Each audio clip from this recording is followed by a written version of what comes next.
Olá, meus amigos, eu sou o Deicon Silva e você está no Visão Conservadora. Se for novo por aqui, já inscreva-se aí embaixo e deixe o seu like para que esse vídeo chegue a mais pessoas. Bom, meus amigos, o desgoverno Lula conseguiu quebrar mais um recorde por aqui. Pena que não é algo positivo. Muita gente, lamentavelmente, se enganou, achou que ia voltar a comer picanha e tomar cervejinha, mas a realidade é bem diferente disso. O povo está tendo que trabalhar mais, está sendo mais taxado, pagando mais impostos, tudo para bancar a vida boa do Lula e da Janja, que vivem esbanjando com o nosso dinheiro, né? Ele já fala aí em comprar um novo avião de 450 milhões de reais, aliás, são vários aviões que ele quer comprar, né? Enfim, tudo pago com o nosso dinheiro. Mas essa nem é a pior questão, né? Se a gente fosse elencar algo de pior que acontece nesse desgoverno, bom, ficaríamos o dia inteiro discutindo, porque realmente é muita coisa ruim. Mas se tem algo que realmente é muito grave e ninguém está comentando a respeito, é justamente o rombo, né, esse novo recorde batido pelo governo Lula, que as pessoas precisam saber e precisam entender. Por isso eu peço, compartilhe esse vídeo com todo mundo, porque as pessoas precisam saber o que está acontecendo e como é que esse rombo deixado pelo governo Lula vai impactar diretamente na vida delas. A gente precisa compartilhar essas informações, meus amigos. 2026 está logo aí e a verdade precisa ser exposta para todo mundo, para que esse sujeito não engane mais ninguém, tá? Então, bora para a tela ver a notícia aqui, olha só. Lula acumula em 2 anos o maior rombo de estatais do século.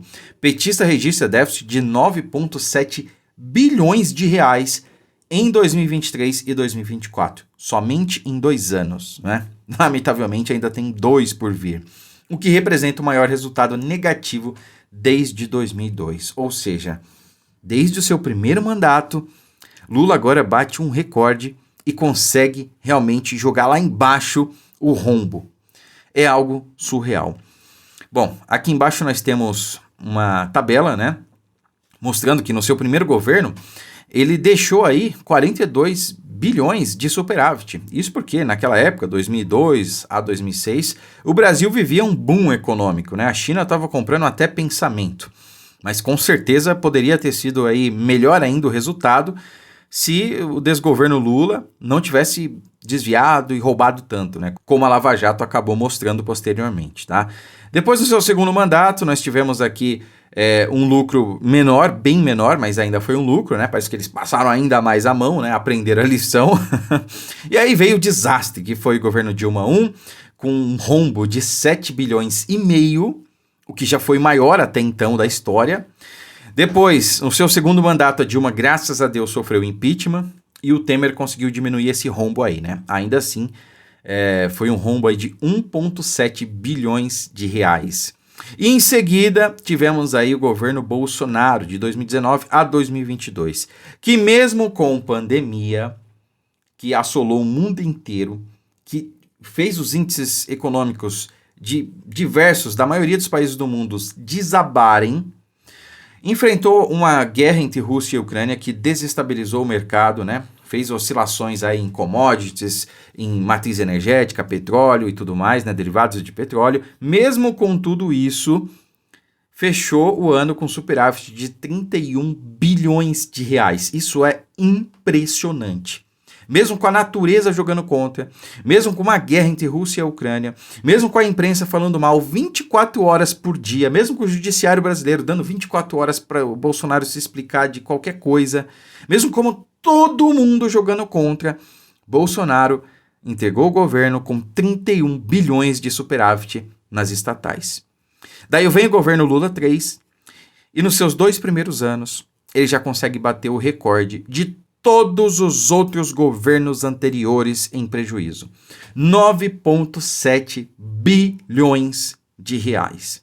Daí você me pergunta, Deicon, mas se a Petrobras, por exemplo, que é uma sociedade de economia mista, não é bem uma estatal, se ela der prejuízo, o que isso impacta na minha vida? Não muda nada.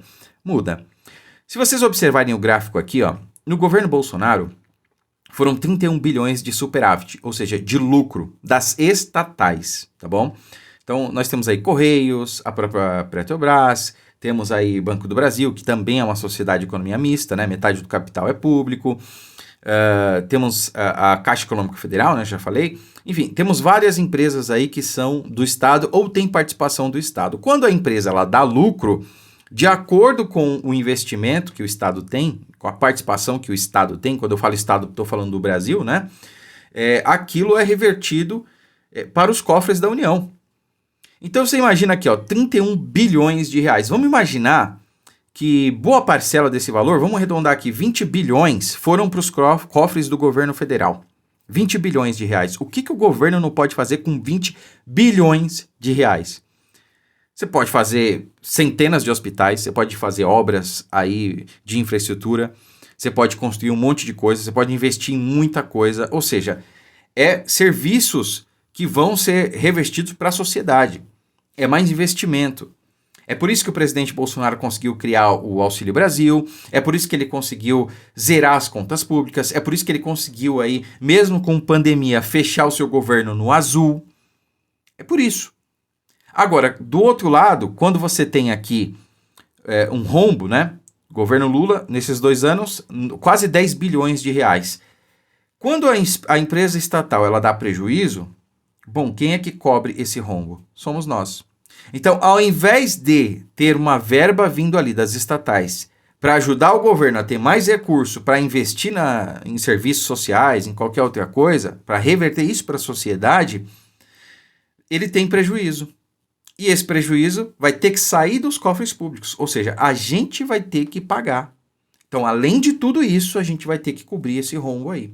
Além de não ter investimento, a gente vai ter que cobrir o rombo. Que, diga-se de passagem, é causado pelo próprio governo.